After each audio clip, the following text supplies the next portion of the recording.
Assalamualaikum warahmatullahi wabarakatuh. Di sini di video ini saya dan teman saya. Saya bernama Kavela Prasetya dan teman saya Diva Fernanda Azahra. akan menjelaskan proyek tentang membuat decision tree dengan algoritma C45. Di sini kami mengambil kasus yaitu memprediksi diabetes mellitus. Begitu. Next slide.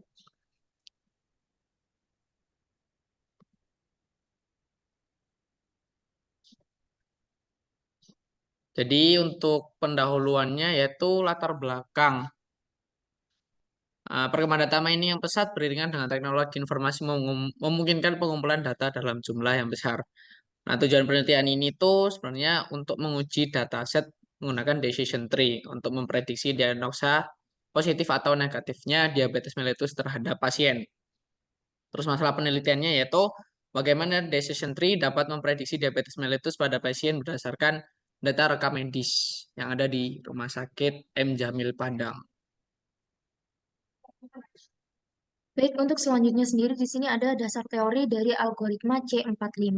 Kami menggunakan algoritma C45 ini untuk pengembangan diri di ID3. Di sini itu diciptakan oleh Ross Quinlan. Nah, di sini algoritma ini memiliki kemampuan dalam menangani data kontinu serta data-data yang hilang. Dan di sini tuh terdapat 4 langkah utama dalam algoritma C45, yaitu yang pertama, memiliki atribut yang terbaik untuk pembagian, kedua, menangani data yang hilang, tiga, menangani atribut dengan nilai kontinu, serta melakukan pemangkasan pohon atau pruning. Analisa formula algoritma C45. Jadi di C45 ini menggunakan dua formula yaitu information gain dan gain ratio. Jadi information gain ini eh, digunakan sebagai kriteria untuk memilih atribut yang akan digunakan dalam pembentukan node-node pada decision tree. Sedangkan untuk gain ratio sendiri menggunakan gain ratio untuk mengatasi bias yang terjadi pada informasi gain, terutama untuk atribut dengan yang nilainya banyak. Begitu. Untuk selanjutnya di sini terdapat keuntungan dari algoritma C45. Di sini ada 4 keuntungan. Yang pertama ini keuntungannya dalam menangani data kontinu. Di sini C45 ini secara otomatis dapat menentukan titik pemisah yang optimal untuk atribut-atribut kontinu yang diletakkan.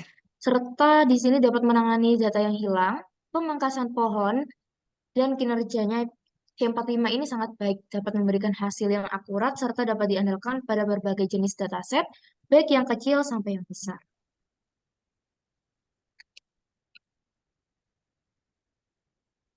Jadi penerapannya dalam data mining ini, algoritma C45 telah banyak digunakan dalam penelitian data mining untuk membangun model klasifikasi yang akurat.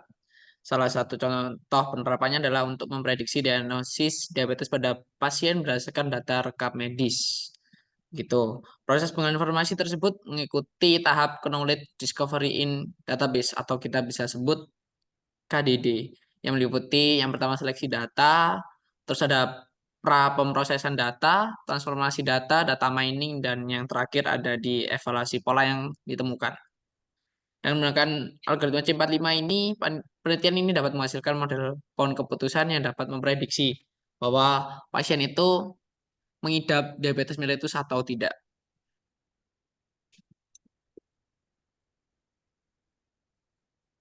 Baik, untuk selanjutnya sendiri, metode penelitian kami dari studi pustakanya dulu, penelitian ini melalui pustaka relevan serta jurnal tentang decision tree dengan algoritma C45, seperti yang kita jelaskan sebelumnya.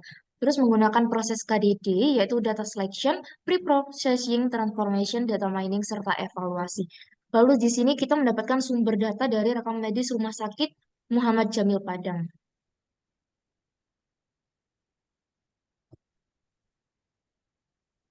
Untuk datasetnya sendiri seperti ini. Jadi kami ada data dari pasiennya, terus ada decision tree-nya bagaimana kita menentukan bahwa pasien itu sebenarnya diabetes mellitus atau tidak. Nah, ini berdasarkan dataset yang ada itu parameternya ada di umur, glukosa, pregnan, berat badan, dan tekanan darah.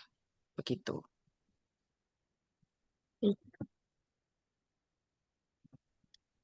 Jadi sebelum kesimpulan mungkin kita bisa mendemonstrasikan di codingan Python-nya.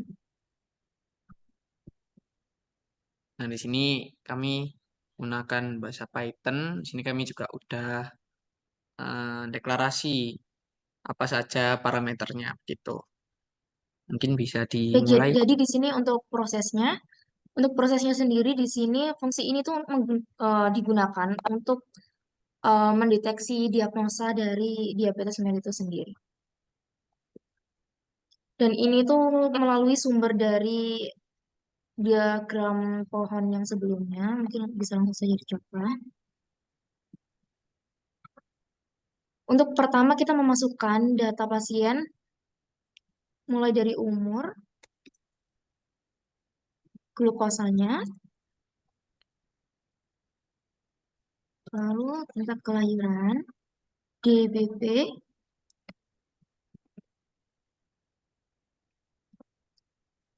BMI. Nah, setelah kita deteksi di sini dapat memunculkan atau outputnya sendiri ini ada prediksi untuk pasiennya, negatif atau positif diabetes.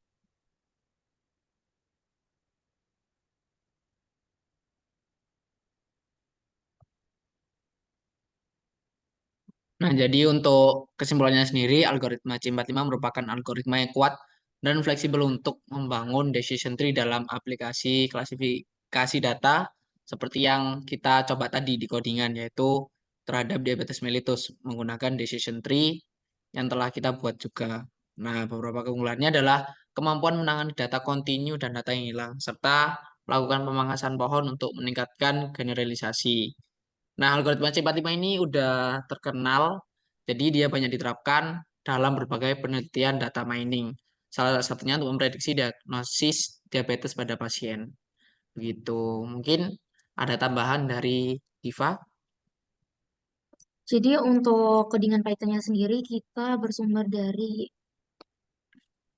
pohon ini. Jadi awalnya kita cek glukosa, terus tingkat kehamilan atau kelahiran, lalu DBP, umur, BMI. Jadi nanti dia high, low, atau normal itu dari sini, positif atau negatifnya. Mungkin itu saja. Ya, mungkin begitu saja presentasi dari kami. Semoga ilmu dan penelitian kami bermanfaat untuk tentunya kami sendiri, baik dan untuk para penonton. Mungkin bisa ditutup, Diva. Baik, terima kasih. Sekian dari kami. Wassalamualaikum warahmatullahi wabarakatuh. Warahmatullahi wabarakatuh.